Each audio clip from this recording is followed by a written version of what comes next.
এই জন্য আমার রাসূলুল্লাহ কিতাবুল আওরাতের মধ্যে এসেছে, বাস্তবিক আলোচনা শোনেন। মদিনার শরীফ, মদিনার রওজা মোবারক থেকে, মদিনার শরীফ থেকে সালাতে জাবাল একটি গুহা পাহাড়, আল্লাহু আকবার বলেন। হ্যাঁ, 1.5 কিলোমিটার দূরে সালাতে জাবাল, যে গুহার মাঝে, যে গুহার মধ্যে এখনো 3টি মসজিদ নির্মাণ করা আছে, আল্লাহু আকবার বলেন না কেন? যে গুহার মধ্যে সালাতে জাবাল, আমার বন্ধুরা বাবারা, 3 দিন গত হয়ে গেল, 3 দিন গত হয়ে গেল। চতুর্দিকে মদিনার বাসীরা পাগল হয়ে গেছে, রাসূলুল্লাহকে তালাশ করতেছে, নবীজিকে পাচ্ছে না। আবু বকর সিদ্দিক, ওমর ইবনে খাত্তাব রাদিয়াল্লাহু তাআলা আনহু সহ সবাই আমার নবীজিকে তালাশ করতেছে। নবীজির কন্যা মা ফাতেমা হুজরা খানায় তিনি থাকতে পারতেছেন না, মদিনার চতুর্দিকে তিনি ঘুরতেছেন, কোথায়ও রাসূলুল্লাহকে পাওয়া যাচ্ছে না। কিছুক্ষণ পরে ইমাম হাসান হুসাইন এসে বলে, আম্মা আজ 3 দিন হলো নানা ভাইয়ের কোনো সংবাদ পাচ্ছি না, নানা কোথায় গেল? আল্লাহু আকবার বলেন। ইমাম হাসান হুসাইন বললেন, আম্মা নানা ভাই কোথায় গেল? নানা ভাইকে আমরা খুঁজে তালাশ করে পেলাম না। মদিনার প্রত্যেকটি জায়গায় জায়গায় আমার নবীজির কন্যা খাতুনে জান্নাত মা ফাতেমা রাদিয়াল্লাহু তাআলা আনহা, যার কবর হলো জান্নাতুল বাকিতে, জোরে কন্যা সুবহানাল্লাহ। আমার বন্ধুরা বাবারা, আবু বকর সিদ্দিক রাদিয়াল্লাহু তাআলা আন, ওমর ইবনে খাত্তাব রাদিয়াল্লাহু তাআলা আন, দুইজন তারা চললেন, রাস্তা দিয়ে হাঁটতেছেন হাঁটতেছেন হাঁটতেছেন হাঁটতেছেন। হঠাৎ করে গিয়ে দেখি একটি রাখালওয়ালা, আল্লাহু আকবার বলেন, গিয়ে দেখি রাখালওয়ালা শত শত বেড়া বকরি মাঠের মধ্যে, বেড়া এবং বকরি, বেড়া একদিকে, বকরি আরেক দিকে। আমার বন্ধুরা বাবারা, আবু বকর সিদ্দিক রাদিয়াল্লাহু তাআলা ওই রাখালকে প্রশ্ন করে, বাবা রাসূলুল্লাহর যখন এইভাবে পরিচয় কথা, রাসূলুল্লাহর কথা যখন বলতেছেন, রাখাল বলে, আমি তো ওই লোকটাকে চিনি না, কিন্তু একটা নিদর্শন আমি আপনাকে দিতে পারবো। কি নিদর্শন? ওই যে একটি পাহাড়ের গুহা, যেই পাহাড়ের নাম হলো সালাতে জাবাল, আজকে 3 দিন ধরে একটা লোক উম্মতি উম্মতি বলে কাঁদতেছে, জোরে বলেন সুবহানাল্লাহ। কিন্তু খোদার কসম করে আপনার সামনে আমি বলি, আমি একজন রাখাল, আমি এমন কোন কাণ্ড আমার জীবন আমি দেখি নাই। কি কাণ্ড বলো? আবু বকর সিদ্দিক বলে, কি কাণ্ড? কয় আজকে 3 দিন হয়ে গেল আমার বেড়া এবং বকরিগুলি মাঠের মধ্যে তারা ঘাস খায় না। আর আসতে বলেন, মাঠের মধ্যে ঘাস খায় না, এবং বেড়ার এবং বকরির ওই ছোট্ট ছোট্ট বাচ্চাগুলি 3 দিন হয়ে গেল মার স্তনের মধ্যে দুধ খায় না, দুধ খায় না।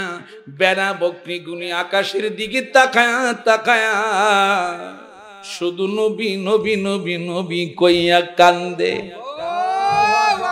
আরো জোরে, নবী নবী কইয়া কান্দে। আমার বন্ধুরা বাবারা ভাইরা, এইবার বেড়া বকরিগুলি, এইভাবে বেড়া বকরিগুলি মাঠের মধ্যে ঘাস খায় না।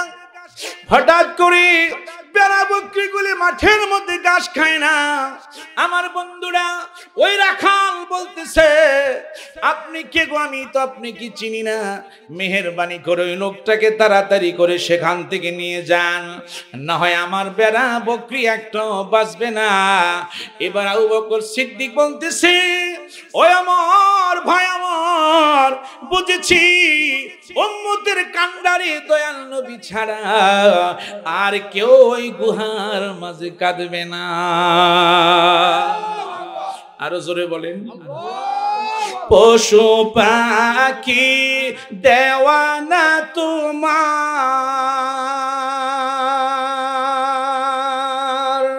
কারণ তুমি রহমতে ভান্ডার। পশু পাখি দেওয়ানা তোমার, কারণ তুমি দয়ার আধার। দেখা দাও রাসূলুল্লাহ, ডাকে ওদম তোমাকে। বলেন, দেখা দাও রাসূলুল্লাহ, ডাকে ওদম তোমাকে। আমার ভাইরা, বন্ধুরা, বাবারা, আমার দিকে তাকান। আবু বকর সিদ্দিক হযরত ওমর ইবনে খাত্তাবকে নিয়ে পাহাড়ের মধ্যে উঠতেছেন। জোরে কোন সুবহানাল্লাহ।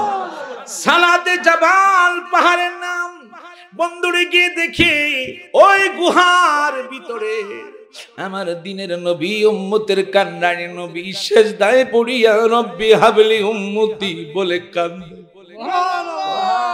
আর জোরে বলেন সুবহানাল্লাহ। আবু বকর সিদ্দিক আমার নবীকে সালাম দিলেন। আবু বকর সিদ্দিক আমার নবীকে সালাম দিলেন। আবু বকর সিদ্দিক বলে, ইয়া রাসূলুল্লাহ, ইয়া হাবিবাল্লাহ, নবী গো, আজকে 3 দিন হলো মদিনায় সব জায়গার মধ্যে গেলাম, আপনি কি কোথায় আমরা পাই নাই নবীজির কান্না। আল্লাহু আকবার বলেন। আমার ইয়া রাসূলুল্লাহ, নবী গো, আপনি মাথা মোবারক উঠান। ইয়া রাসূলুল্লাহ, আপনি মদিনায় চলেন। আমার নবী কোনো প্রশ্নের জবাব দেয় না। আবু বকর সিদ্দিক রাদিয়াল্লাহু তাআলা নবী পাকের সামনে দাঁড়ায়া বললেন, ইয়া রাসূলুল্লাহ, ইয়া হাবিবাল্লাহ, নবী গো, আমার আবু বকরের জীবন আমি যত নেক করলাম, আপনার সামনে আমি ওয়াদা করলাম, ইয়া রাসূলুল্লাহ, আমার আবু বকর সিদ্দিকের সমস্ত নেকগুলি আমার আপনার উম্মতের জন্য আমি দান করে দিলাম। আরো জোরে বলেন সুবহানাল্লাহ। তারপরে আমার রাসূল কোনো কথা বলে না, আমার রাসূল কোনো কথা কয় না, আমার রাসূল তিনি কোনো কথা বলে না, আমার রাসূল কোনো কথা কয় না। হযরত ওমর ইবনে খাত্তাব রাদিয়াল্লাহু তাআলা নবী পাকের সামনে দাঁড়ায়া গেলেন। আল্লাহু আকবার বলেন না কেন? নবী পাকের সামনে দাঁড়ায়া বললেন, ইয়া রাসূলুল্লাহ, ইয়া হাবিবাল্লাহ, নবী গো, 24 বছর বয়স আমি ওমর ইসলাম ধর্ম গ্রহণ করলাম।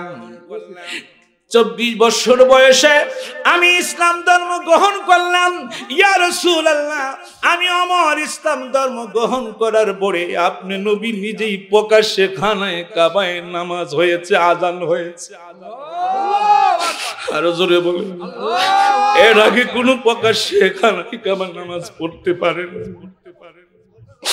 ওমর ইবনে খাত্তাব রাদিয়াল্লাহু তাআলা রাসূলুল্লাহর সামনে দাঁড়ায়া বললেন, ইয়া রাসূলুল্লাহ, ইয়া হাবিবাল্লাহ, নবী গো, আমার ওমরের ওই 24 বছর কাল থেকে নিয়ে এই পর্যন্ত আমি ওমর যত নেক আমল করছি, ইয়া রাসূলুল্লাহ, আমি ওমর আপনার উম্মতের জন্য আমি বিলীন করে দিলাম। তারপরে আপনি মদিনায় চলেন, আমার রাসূল কোনো কথা কয় না। উম্মতের কান্না, আমার রাসূল কোনো কথা কয় না, আমার রাসূল কোনো কথা বলে না। এবার হযরত ওমর ইবনে খাত্তাব, হযরত আবু বকর সিদ্দিক কয়, ওমর ভাই, আমরা চলে যাই, চলো। খাতুনে জান্নাত মা ফাতেমা ছাড়া, ইমাম হাসান হোসেন ছাড়া আমার নবীকে মদিনায় নেওয়া যাবে না। আর জোরে কর ওমর ইবনে খাত্তাব রাদিয়াল্লাহু তাআলা, হযরত আবু বকর সিদ্দিক রাদিয়াল্লাহু তাআলা যেই মাত্র আমার বন্ধুরা খাতুনে জান্নাত মা ফাতেমা যখন হুজরা খানার মধ্যে গিয়ে দাঁড়াইলেন, হঠাৎ করে দরজার মাঝে যখন আওয়াজ করলেন, খাতুনে জান্নাত মা ফাতেমা রাদিয়াল্লাহু তাআলা আনহা উনি দরজা খুলে দিলেন। আর আবু বকর সিদ্দিক ইসলামের প্রথম নাম্বার খলিফা, দ্বিতীয় নাম্বার খলিফা ওমর ইবনে খাত্তাব রাদিয়াল্লাহু তাআলা উনিও সামনে দাঁড়িয়ে আছেন। খাতুনে জান্নাত মা ফাতেমা বলে, কোথায় আমার আব্বাকে রেখে এসেছেন? আল্লাহু আকবার বলেন। আজকে 3 দিন হলো আব্বার কোনো খবর পাই না। তার কারণ কি আপনারা কি কোনো বলেন না কেন? আমার ভাইরা, বন্ধুরা, বাবারা, ওমর ইবনে খাত্তাব, আবু বকর সিদ্দিক বলে আমার দয়াল নবীজির সন্ধান পাওয়া গেছে সালাতে জাবাল, পাহাড়ের গুহার মধ্যে উম্মতের মায়ায় তিনি কাঁদতেছেন। এই সংবাদ যখন খাতুনে জান্নাত মা ফাতেমার কানে ঢুকলো, এবার মা ফাতেমা ইমাম হাসান হুসাইনকে ডাকে, চলো তোমাদের নানা ভাইয়ের সংবাদ পাওয়া গেছে। আর জোরে কয় না। ইমাম হাসান হুসাইন কয়, আম্মা কই সংবাদ, কোথায় পাইছেন বলেন? কয় চলো। চলতে চলতে চলতে চলতে চলতে চলতে বাবা যেই মাত্র জাবালে সালাত পাহাড়ের মধ্যে খাতুনে জান্নাত মা ফাতেমা উঠতেছে, ইমাম হাসান হুসাইন খাতুনে জান্নাত মা ফাতেমা আঁচলের দইরা তারা উঠতেছেন। আল্লাহু আকবার বলেন। যখন উঠা শেষ হয়ে গেল, এবার খাতুনে জান্নাত মা ফাতেমা গিয়ে দেখে দয়াল নবীজি উম্মতের কান্ডারি 8খানা জান্নাতের মালিক নবী উম্মতের মায়া সেজদায় পড়ে কাঁদে। খাতুনে জান্নাত মা ফাতেমা বলে, আব্বা আপনি যেখানে যাইতেন শেষ বিদায়টা আমার কাছে নিয়ে যাইতেন। সুবহানাল্লাহ বলেন। কিন্তু আজকে 3 দিন হলো আপনি আমার কাছে বলে কেন আসলেন না? আব্বা কেন আমার কাছে আপনি বললেন না? আব্বা আমি সারা মদিনায় বাড়ি বাড়ি আমি ঘুরে দেখলাম, প্রত্যেকটি মদিনাবাসীরা নবী নবী নবী নবী কইয়া কাঁদে। আর জোরে কয়লা তোরে জান্নাত মা ফাতেমা ডেকে ডেকে বলে, আব্বা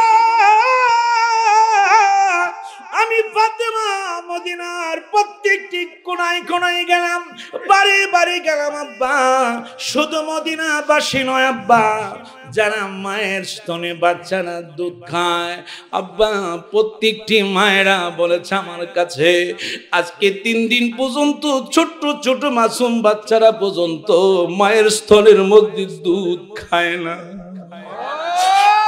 আরো জোরে বলেন, আরো জোরে কন। ফাতেমা বলতেছে আমার নবীজি সেজদায় পড়ে উম্মতের মায়া কাঁদতেছে। খাতুনে জান্নাত মা ফাতেমা বলে, আব্বা উঠেন। ইমাম হাসান ডান দিকে দাঁড়াইলেন, ইমাম হুসাইন বাম দিকে দাঁড়াইয়া আমার নবীকে একটা চমৎকার ভাবে ডাক দিলেন, নানা আপনি উঠেন, আপনি মদিনায় চলেন। জোরে কোন সুবহানাল্লাহ। নানা ভাই আজকে 3 দিন হয়ে গেল আপনার চেহারা আমরা মোবারক দেখতে পাই না। আজকে 3 দিন হলো নানা ভাই আপনার চেহারা মোবারক আমরা দেখতে পাই না। ও নানা ভাই মেহেরবানি করে আপনি আমাদের উসিলায় আপনি মদিনায় চলে যান। জোরে কোন সুবহানাল্লাহ। আর জোরে বলেন সুবহানাল্লাহ।